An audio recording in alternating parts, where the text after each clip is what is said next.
Damdamag Radyo Sagada.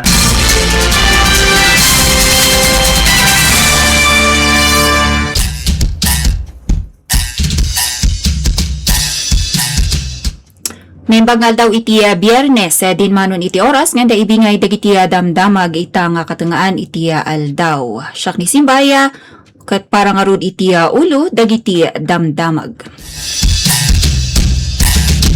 Iti lokal 52,000 pesos pinansyal nga tulong manipud iti lang ay trail walk na ipaima iti dialysis patient ditoy Sagada. Mental health ken pagtalgadan dagiti mangmangged iti munisipyo ti Sagada na isakad iti healthy workplace meeting.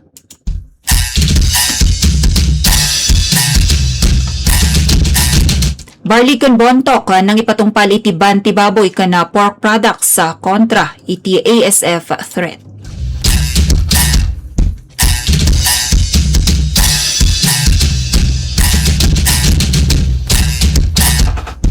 Nangato pagadalan sa Jay Bauco ken Mountain Province District Jail nagkadua para iti panakaipapigsa dagiti programa para kadagiti estudyante ken PDLs. Department of Migrant Workers Cordillera mangidanon iti job fair ken reintegration services ditoy Mountain Province. Para mo't iti headlines dagiti damdamag iti rehiyon na Cordillera, panangliklik ken nasapa panangduktal iti diabetes inyunay unay dagiti mangagas. Panangtaripato iti salunat ken mental health dagiti kabataan iti Cordillera in panawagan ti BJHMC. Bilang pinasapa panagsikog dagit kabataan iti Cordillera, dakil abing maba iti napalabas at taon 2025. Nasurok 60,000 nga estudyante iti rehiyon ag benepisyo iti naipalawa nga school-based feeding program ti DepEd. Ninsiguda na pamayan dagiti umili iti taraon no tulbek iti nasalunat nga bagbagih ken aglawlaw.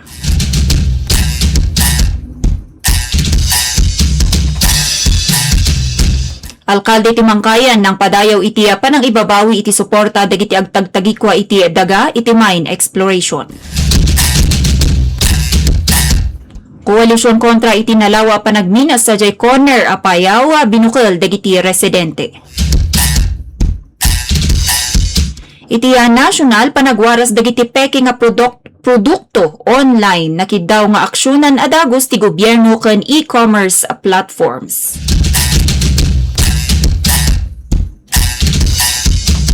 Kan apo ti maudi kasasad iti panawen.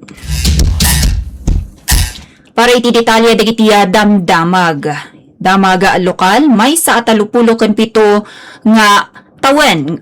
Uno ag tawen iti 37 nga residente ti Barangay Bangaan dito Sagada ti imawat iti 52,000 pesos nga tulong pinansyal manipud iti naunong apondo iti 2026 lang ay trail walk for a cause.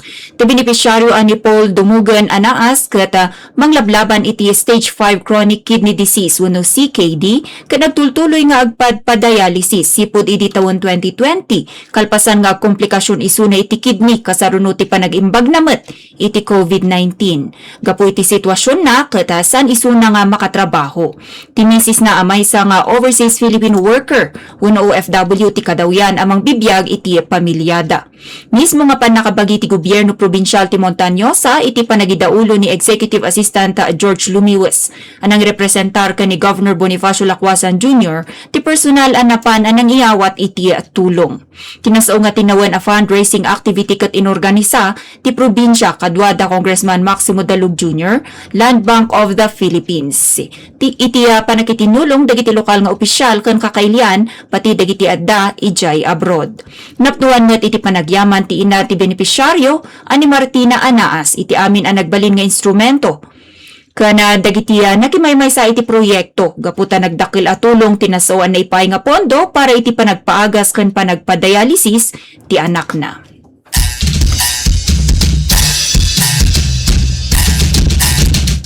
Dito'y paila ang sagada may sa panagtalantan may naig iti panang papigsa iti mental health kana pagtalgadan iti trabaho tinabaligi an isayang kat para kadagiti kamang ti lokal nga gobyerno ti sagada iti Miyerkules Hulyo 22 sa Jayquari Bay Hometel dito'y Barangay Patay. Tinasao nga healthy workplace follow-through meeting kat na ipatungpal babaan ti panagtinulong ti Department of Health Center for Health Development Cordillera kan ti Department of Health Mountain Province. Dito'y kat inikan iti pansin ti panangbukal kadagiti pulisiya kan plano tapno maitalo ti nasaya at akasasa ti panunot kan bagbagi dagiti miyembro ti LGU. Niyunay-unay iti talipnong tinapapatag nga banbanag may papan iti mental health kana para iti may nga safe, produktibo ken nasayat nga serbisyo publiko. Babaen ti nasao nga proyekto ket agtultuloy at taripatuan ti lokal a gobyerno ti pag-imbagan dagiti empleyado. Agserserbi iti komunidad tapno makaidanon iti naimbag nga serbisyo kadagiti umili.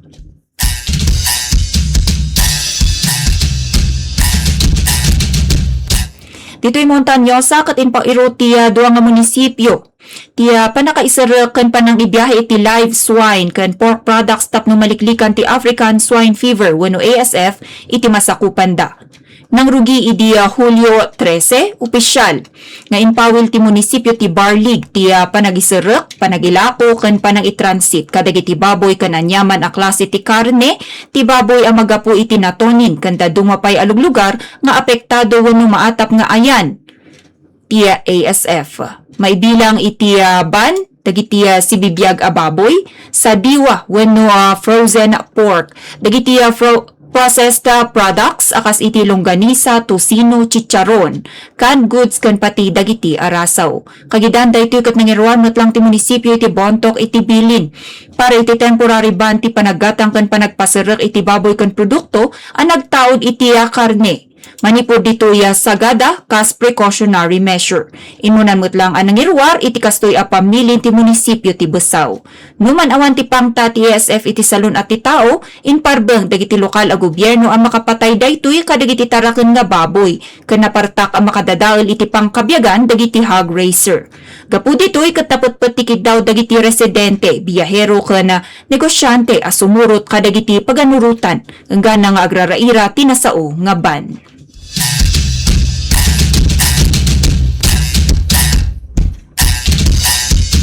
Iti sa bali adamag lokal, formal na nagpirma iti katulagan. Ti utukan na Bila National High School wano OBNHS sa Jay Bauco, kan ti Mountain Province District Jail wano MPDG. Tapno ipapigsa dagiti programa apang edukasyon kana pag-imbagan dagiti estudyante kan person deprived of liberty wano PDL. Iti sidong ti Memorandum of Agreement wano MOA ang napasingkedan idi Hulyo 17 para iti school year 2026 to 2029 agtinulong ti duwa nga institusyon iti panagaramid iti nagdudumang advokasya a programa asaan namang istorbo iti regular nga oras ti klase. May uswat dagiti aktibidad a kampanya iti drug education, mental health awareness, anti-bullying, peace advocacy kan brigada eskwela.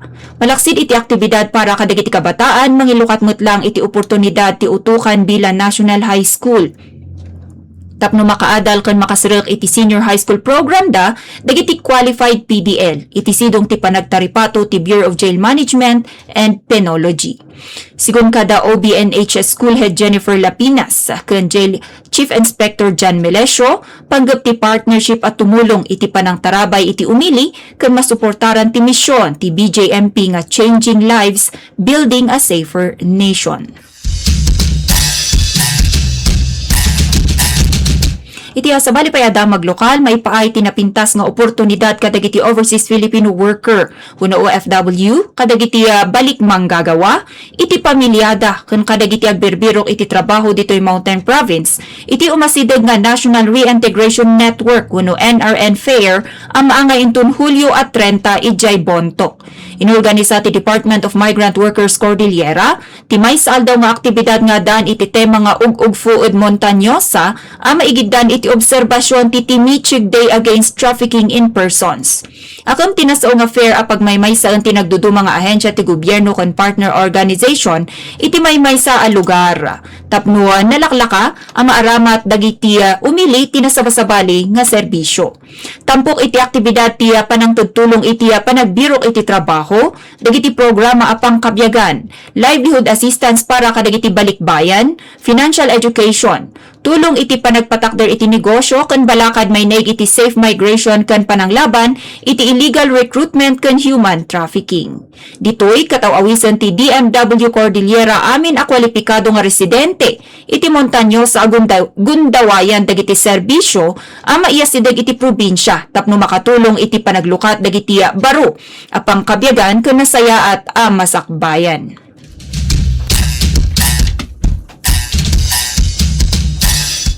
Iti mat detalye dagiti damdamag iti rehiyon. Iti panakaselebrar ti Diabetes Awareness Week itang maudi lawas ti bulan iti Hulyo. In panawagan dagiti eksperto iti salon at ti kinapateg tinasapa panagpakonsulta kun usto panang manihar iti sakit nga diabetes. Iti naangay nga kapihan sa Jay Baguio in pagalatgat ni Dr. Charis Bensila manipud iti Baguio General Hospital and Medical Center uno BGHMC nga adu a Pilipino ti agsagsagaba iti diabetes asaan da nga mapanpansin. Inlawlawag na mabaybayan ket mabalinday ito nga agtenag iti nakaro nga komplikasyon. Akas iti sakit iti kidney, nakapsut a panagkita ken sakit iti puso. Tapno malisyan dagiti komplikasyon irekomendar ni Dr. Bensilla ti panagpakonsulta manipud iti edad nga 35 wenno nasapsapa pay kadagiti individual nga adda ti risk factors da. Sumagmamano kadagitoy ket ti panagbalin nga overweight, pamilya nga adda ti history na iti diabetes, ken nangato nga antas ti kolesterol wenno presyon ti dara. Imbingay na ti iwas sa guide nga ikonsulta sa doktor, wasto at malusog na pagkain, araw-araw na pagiging aktibo wenno ehersisyo, ken siyentipiko wenno usto a panaginom kadagiti agas a basar iti reseta. May sapay nga balakad na ket saan a panagsanggir kadagiti mapanpanagnakan nga alternatibo nga herbal medicine.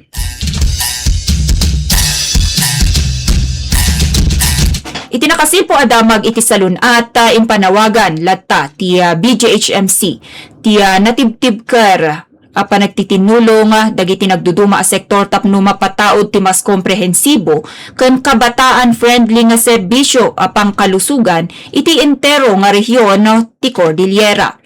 Maisilpo iti World Population Day 2026 inbaga ni Dr. Abigail Cardinal, Adolescent Health Specialist ti BGHMC adumandanon iti 300,000 wenno danda ni 20% ti kabuklan nga populasyon iti Cordillera dagiti kabataan nga agtawen iti 15 hanggang iti 20 ket 4. Sigun iti report ti ospital, madlaw tinapartak a panagnato ti bilang dagiti kabataan nga agpakpakonsulta iti doktor.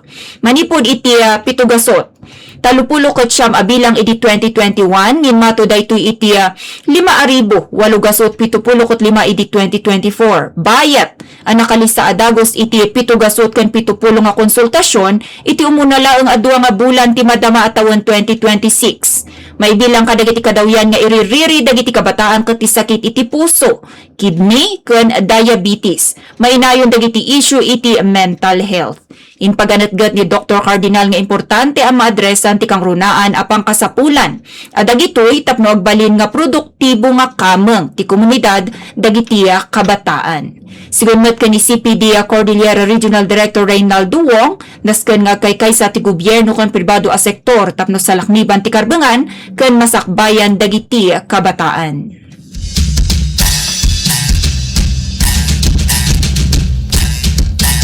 Iti pay nakasilpo adamag may naikadagiti kabataan. Nangi-record iti panagbaba iti bilang dagiti kabataan ang nagpasngay.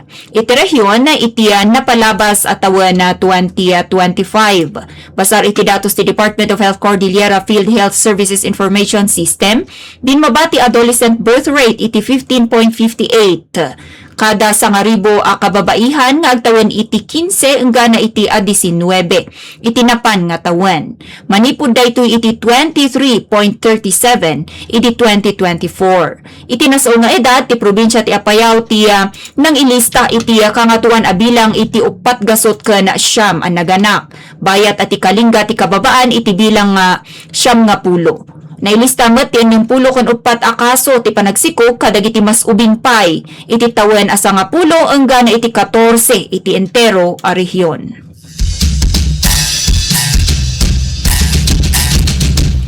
Iti sabali pa nga damag iti Rehiyon Cordillera ket inyuswati Department of Education wenno DepEd tin ipalawa nga school-based feeding program wenno SBFP amang pakan iti 60,000 gasot ken 20 nga estudyante iti Rehiyon Cordillera ita nga school year. Nakuna ni DepEd Cordillera nutritionist dietitian Dayan Joaquin nangilatang ti gobyerno iti nasurok 330.6 million pesos. Tapno pa ati dugan ti feeding program iti 2 gasot nga aldaw.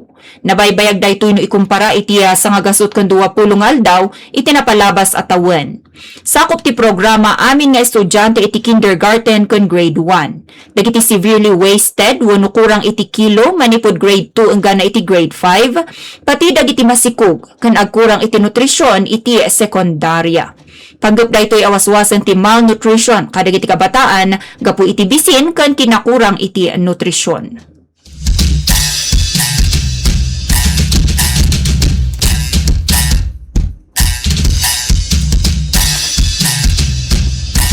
Iti sabali pa damag in paganatgat ti may sang opisyal ti Salun at Manipod iti probinsya ti Apayao at ti panang isubli kadagiti na insigudan nga taraon kan panang ipangruna kadagiti lokal nga apit ti kasayaatan a pamayan tapno mapaimbag ti Salun at ti publiko kan mataripato ti aglawlaw.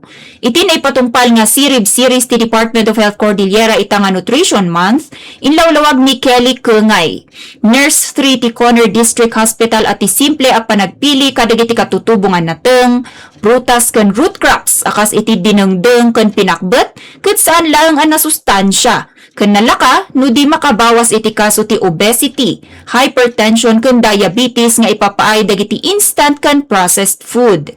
Innayon ni Kungay a dagiti tradisyonal nga aramid kas iti panagbalkot iti bulong ti saba ken panagusar iti bao ti nyog wenno kayo nga kutsara ket natalged iti salunat.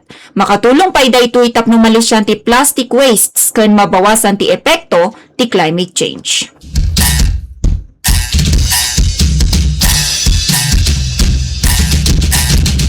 Iti sabali pa damag iti rehiyon pinadayawan ni Mangkayan Mayor Cesar Pasiwan ti desisyon ti sumagmamano nga landowners sa jay sitio Manggangan. Barangay Ginawa nga ibabawi ti panang ipalubos da mausar ti Sanikwada para iti exploration activities ti Crescent Mining and Development Corporation wenno CMDC. Inpadanon ti alkalde iti Lunes, Hulyo 20 ti panagpasalamat na kadagiti umili iti panang pili. Iti kinatal na kana panang yun una iti pag-imbagaan kan panagkaykaysa ti komunidad kaysa iti pang pinansyal a benepisyo. Inlalawag pa iti alkalde asaanen ang makairuwar iti baro nga cease and desist order ti lokal a gobyerno gaputa simreken iti korte ti banag kadagiti barikada dagiti residente sa jay Bulalakaw ken Ginawang no sa dino nga rod ket naipabayag iti 10 ket 7 nga aldaw ti temporary restraining order pabor iti kumpanya nang rugi idi July 14. Inyo na unay ni Mayor Pasiwan nga awan ti enroar a permit ti munisipyo kan barangay para iti drilling ti CMDC. Agtultuloy latamo ti panag-inspeksyon kan panangbantay dagiti lokal nga opisyal. Iti panang inuna ni Governor Melchor Diclas iti lugar tapno denggan ti danag dagiti residente may naig iti posible nga epekto ti aktibidad iti pagtataudan ti danum, taltalon ken pangkabyagan.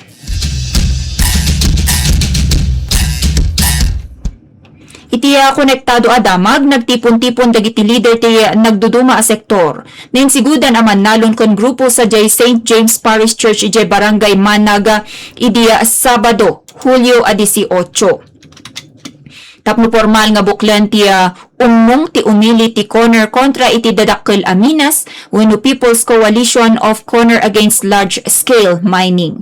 Nayarami ti addang kasaruno ti panagruwar ti report manipud iti Mines and Geosciences Bureau wenno MGB no sa dinusa nga pulo ken maysa Manipod iti 54 nga aplikasyon ti panagminas ijay Apayao ket masakupan ti munisipyo ti Conner.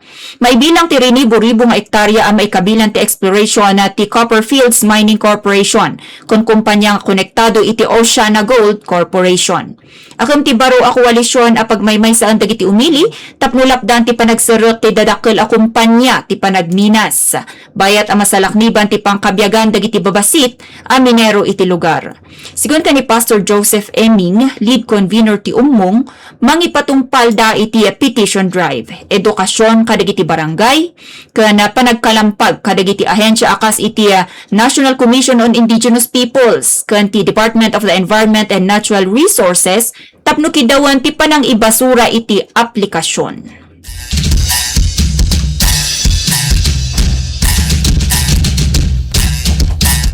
Damagmet iti pagilian in panawagan ti advocacy group nga Malayang Consumer iti gobyerno kan sikat nga online shopping platforms nga putputan ti kampanya kontra iti agtultuloy a panaglayos dagiti peke nga produkto iti internet.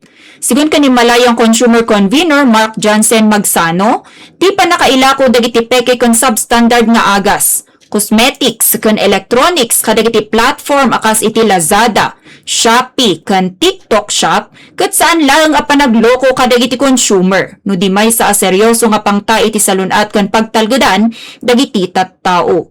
Uray no milyones nga counterfeit listings tinaikat kadagiti nasao nga platforms ken nakatiliw ti Bureau of Customs iti 18.64 billion pesos apateg dagiti peke nga produkto idi paylaeng napalabas a tawen impek sa ti grupo a pamanaknagmet lang daytoy tinaglawa a panaga uno nalawa nga isusurot dagiti illegal a malakwan. Inalukoy ti Malayang Consumer ti DTI uno Department of Trade and Industry, the Intellectual Property Office, Food and Drug Administration, kanti Bureau of Customs, nga stricto nga implementar the Internet Transactions Act, tapno pasungbaten dagiti e-commerce sites, kadagiti ilaklako da a produkto, iti bukod da nga app.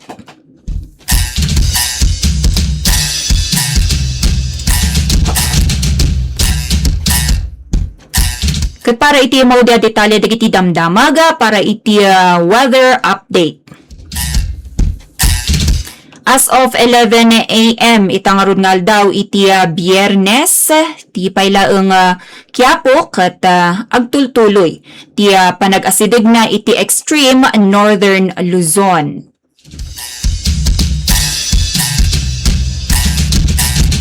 Ti sentro ti Tropical Storm Quiapo ket na-monitor iti kadayon nga 135 kilometers east ti Apari, Cagayan. Ti paylaeng turong daytoy ket itimot direction nga westward direction iti 30 nga kilometro kada oras nga kinapartak na.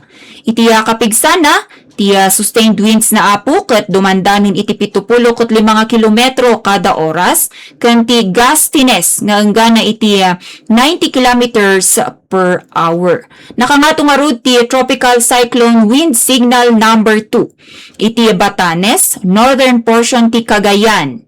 Uno iti in particular ket ti Santa Ana, Gonzaga, Santa Teresita, Kalanyugan, Apari, Balisteros, Abulog, ken Dumapay. Mainayon ti Babuyan Islands, ti northern portion ti Apayao nga Luna, Santa Marcela, Kalanasan, Pudtol, ken Flora.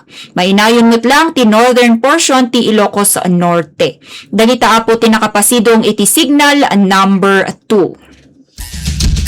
Para mo't iti signal number 1 ti mainland Cagayan, Isabela, Quirino, Nueva Vizcaya, ken dagiti nabatbati nga paset ti probinsya ti Apayao, ti Abra, Kalinga, Mountain Province, Ifugao, Benguet, dagiti nabatbati nga paset ti Ilocos Norte, Ilocos Sur, ken La Union.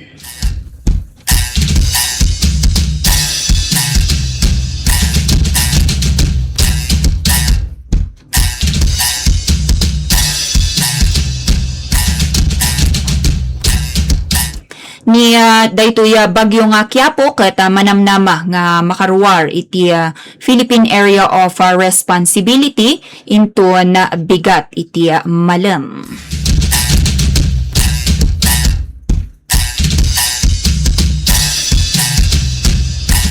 Katagitang rod apo dagiti naibingay ito nga damdamag para iti midday news. Itangal daw iti biyernes. Siyak manen apo ni Simbay para iti damdamag radyo sagada na imbag nga oras.